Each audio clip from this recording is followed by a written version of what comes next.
بسم اللہ الرحمن الرحیم۔ آج کی ویڈیو میں ہم کریں گے نعت کی ایکسرسائز۔ تو ایکسرسائز میں سے صرف ہم نے شارٹ کوشچنس کرنے ہیں اور اس کے علاوہ ہم نے ایم سی کیوز کرنے ہیں۔ تو شارٹ کوشچن سے سٹارٹ کرتے ہیں۔ پہلا ہے کہ نعت کے زبان کا لفظ ہے، اصطلاح میں نعت سے مراد کیا لی جاتی ہے؟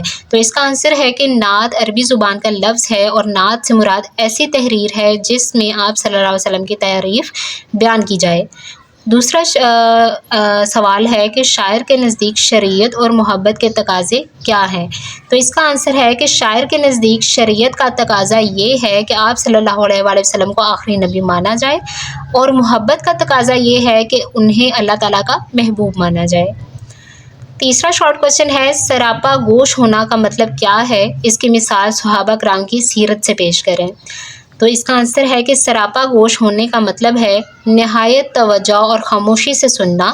صحابہ کرام آپ صلی اللہ علیہ وآلہ وسلم کی محفل میں اس قدر توجہ کرتے کہ جیسے ان کے سروں پر پرندے بیٹھے ہوں اور وہ ذرا سے ہلنے سے ان کے پرندے اڑ سکتے ہیں۔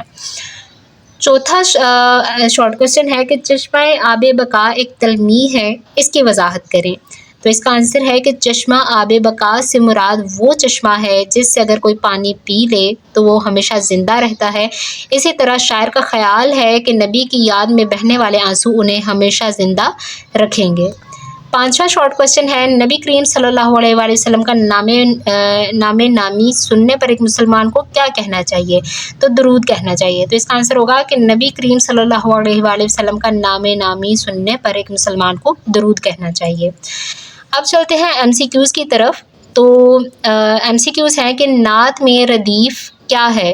تو اس کا آنسر ہے کہیے۔ ردیف کہتے ہیں جو ہر شعر کے آخر پر استعمال کی جاتی ہے، اور آپ دیکھ سکتے ہیں کہ اس ہر شعر کے آخر کے جو لفظ ہے وہ ہے کہیے کہیے کہیے کہیے، جو ہر شعر کے اینڈ پہ ریپیٹ ہوتا ہے نا، اس کو ہم ردیف کہتے ہیں۔ تو اس نعت کی ردیف ہوگی کہیے۔ دوسرا ایم سی کیوز ہے، شاعر کے نزدیک مکمل خاموشی اختیار کریں جب آپ صلی اللہ علیہ وسلم کا ڈیش آ جائے، نام آ جائے، ذکر آئے، خیال آئے یا خواب آئے۔ تو اس کا آنسر ہے ذکر آئے۔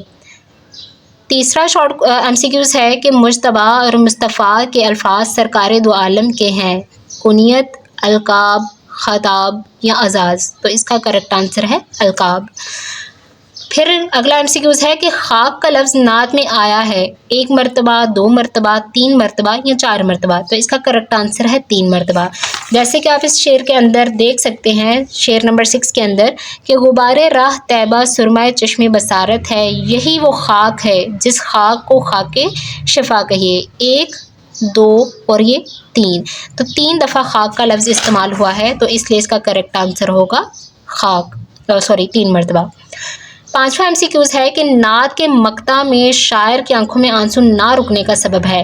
مقطع کہتے ہیں کسی بھی نظم کے یا غزل کی آخری شعر کو۔ تو آخری شعر کے اندر ہم دیکھتے ہیں کہ شاعر کہتا ہے کہ مدینہ یاد آتا ہے تو پھر آنسو نہیں رکتے، میری آنکھوں کو ماہر چشمہ آب بقا کہیے۔ تو کس کی یاد آ رہی ہے شاعر کو؟ مدینہ کی۔ تو اس کا کریکٹ آنسر ہوگا شہر مدینہ کی یاد۔ تو یہاں پر ہمارے نعت کی ایکسرسائز کمپلیٹ ہو گئی ہے۔ انشاءاللہ تعالیٰ ملتے ہیں نیکسٹ ویڈیو میں۔ اللہ حافظ۔